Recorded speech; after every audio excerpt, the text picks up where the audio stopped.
So the first thing we need to do before we can film anything is actually have a camera.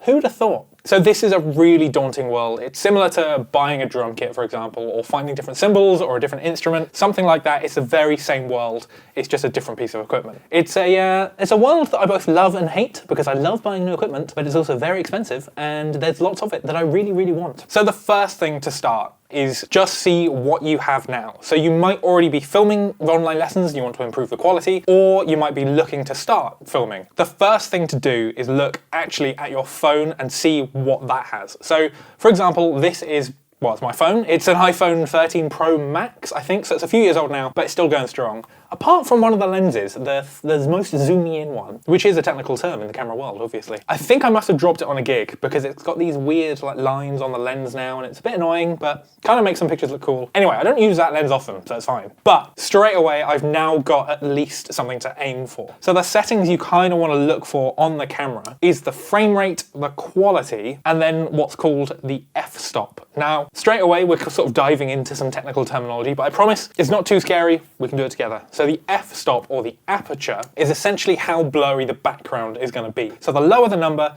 the blurrier the background, the more like cinematic it looks. So right now you're watching this video and this is an aperture of 1.8, which is super low, and therefore it means that the stuff behind me is blurry. So the iPhone can fake that, is why it's got 3 lenses. If you're on cinematic mode, if you've got the iPhone 13 or above, you'll see a little cinematic mode thing. If you click on that, you'll see that the background goes blurry. Same on portrait mode for photos, same thing. It's not real aperture, but it's faking it to look like it. And that aperture on an iPhone generally goes down to 1.8. It gives us this really nice professional blurry look. So they're the 3 things we want to look for: quality, aperture, and then frames per second. Now, frames per second is a super easy one. If you actually go into your camera app on your phone, go into video, and then it'll actually tell you this information at the top right.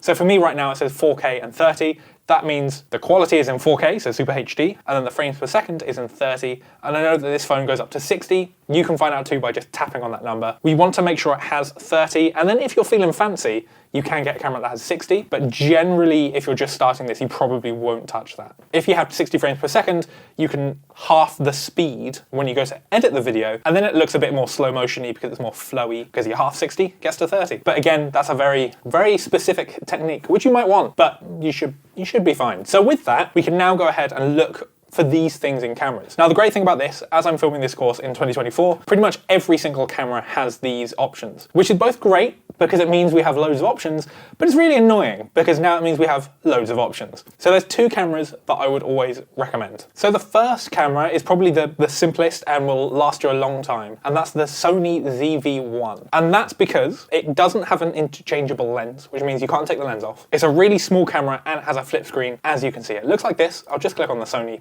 website for it. Super simple. It's aimed at creators, vloggers specifically, but we want that information because we want a flip screen. So when we're teaching a lesson, we can actually see that we're in frame and we look good and stuff like that. Now, this is a great option if you're not too fussed about different lenses and actually the camera world itself. You just kind of want a camera that's more than a phone, but less than a really fancy phone. Now, straight away, this is a £600 camera, but unfortunately, the camera world is just quite expensive. The good thing though, with this, it is an investment and it will last you a long time. Now, why I chose this one, firstly, because of all the options above, so it doesn't have a lens, you don't have to worry about any of that, but because it's got 4K, it's got 30 frames per second, I believe it also has 60 as well, so we've got that option if we want it. But also, I don't think it says on the website, which is annoying. Let's go to Curry's. Curry's is good. Here in the UK, it's just a tech shop. There we go. The lens is f1.8 to 2.8, which is what I was saying about aperture, the f-stop. So this shoots in the same f-stop that this camera right now shoots on. And it's a nice little camera. If you go on holiday and you want to, take some videos or photos, then it's great for that. So this camera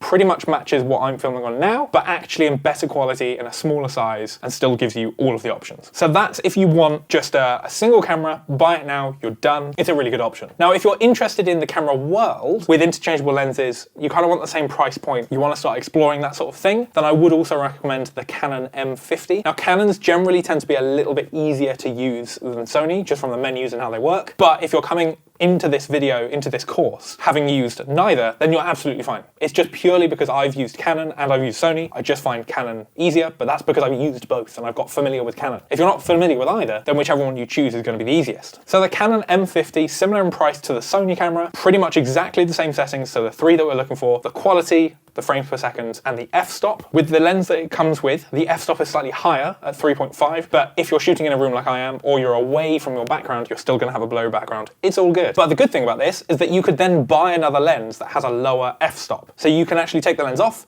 buy a new one. It's great. The only downside to this camera is that for some reason Canon built the M series with a specific lens mount. So it just means that the lenses for this camera are only for this camera, rather than right now on this camera, for example, this is on the Canon EF mount, which means that I can look at any Canon camera with the EF mount. Now, the reason why I'm recommending this rather than something with an EF mount is because from my knowledge, as of making this course, this is still the cheapest price for the most bang for your buck. I know people that have gotten started with this camera and have some great results and have actually stuck with it the whole time. The whole ecosystem of this camera is still great. And for about £500 to £600, again, quite a big investment, but it's gonna last you a long old time. So that's what camera to buy. Now, this is only scratching the surface, and please take this information and see if you can find a camera that suits you. It is a very subjective thing. As I said, like choosing an instrument, choosing your drum kit. Someone's going to choose a Yamaha, like me, over maybe a DW or a Gretsch or something like that. It's purely subjective. There's no right answer.